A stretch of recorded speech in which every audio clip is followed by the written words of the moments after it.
ሰላም ለእናንተ ይሁን። ፓስተር ጆሲ ነኝ። እንደገና መጣሁ። ብዙ ጊዜ በማህበራዊ ሚዲያ በተከታታይ ማገልገል እናስብና ግን ደግሞ ያለብኝ የራሴ ሪስፖንሲቢሊቲ ስላለ የቤተሰብም ኃላፊ ነኝ፣ ቤተክርስቲያንም እመራለሁ። እንደዚህ ነገሮች ስላሉ ሁልጊዜ ላልተጋ እችላለሁ። ግን ደግሞ ይጠቅማችኋል ብዬ ሳስብና ማካፈል ሳስብ ውስጥ በጣም ሲገፋፋ እንዲህ እመጣለሁ። እግዚአብሔር ይመስገን። በጸሎታችሁ የምትደግፉኝ የምታስቡኝ ሁሉ ጌታ ኢየሱስ ባላችሁበት ይባርካችሁ። ዛሬ አንድ ሐሳብ ላካፍላችሁ ነው የመጣሁት እና በምሳሌ ልንገራችሁ እና በጣም የሚገርም ቤት የነበረው አንድ ሰው ነበር እና ሰው ሁሉ የሚቀናበት አይነት ቤት ነበረው የሰውዬ እና ከሚስቱ ከልጆቹ ጋር ይኖር ነበር እና ሰው ሁሉ እየመጣ ባክን ቤትን ሽጠልን ይሉታል እና የሌለ ዋጋ ይሰጡታል። ሰውየው በፍጹም ይሄ ለኔም ለቤተሰቤም በጣም የተመቸ ነው፣ ድሪም ሃውስ አይነት ነገር ነውና በፍጹም ይላል እና ከዚህ የተነሳ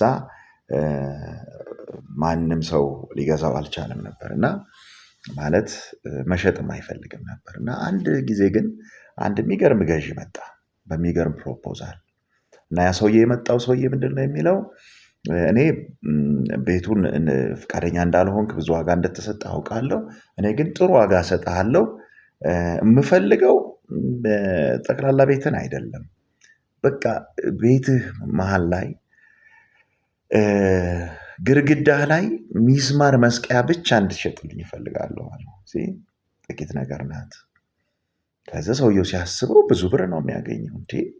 ሚስማር መስቀያ ግድግዳ ላይ ለሚስማር የምትሆን ቦታ መሸጥ ምን ጉዳት አለው አለና ምንም ችግር የለም አለ። ተስማሙ።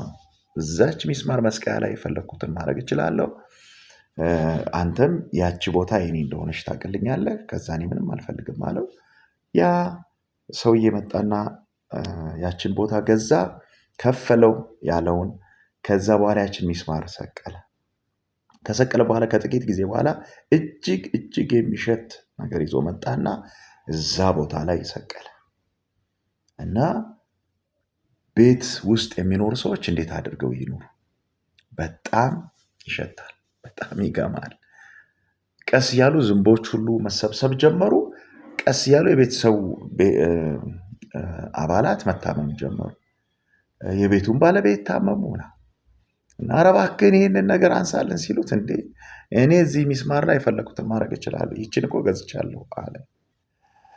ከዚህ የተነሳ ቤታቸውን ጥለው መሄድ ግድ ሆነባቸው እና በጠየቃቸው ዋጋ በትንሽ ነገር ብር ጥለውለት ሄዱ ማለት ነው።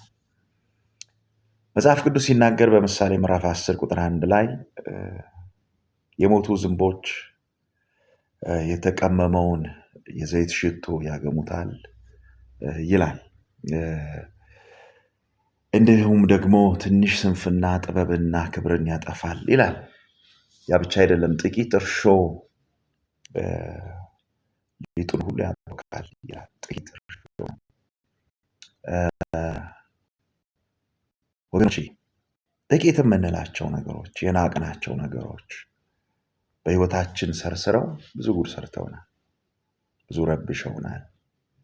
እና ምንድን ነው ጥቂት ነገር በህይወታችሁ ነገ መልካሙን ነገር የሚያሳጣችሁ፣ ነገ ቤታችሁን የሚያስለቅቃችሁ፣ ዛሬ ላይ በትዳራችሁ ላይ የፈቀዳችሁት፣ በህይወታችሁ ላይ በአገልግሎታችሁ ላይ የፈቀዳችሁት ጥቂት ነገር ምንድን ነው? መንቃት ይሆንልን፣ ነፃ መውጣት ይሆንልን። ሳያስለቅቀን እናስለቅቀው። ስፍራ የሰጠነው ዛሬ ስፍራውን እንንሳው። እግዚአብሔር አምላክ ይባርካችሁ። ከወደዳችሁ ሼር አድርጉት። ተባረኩ።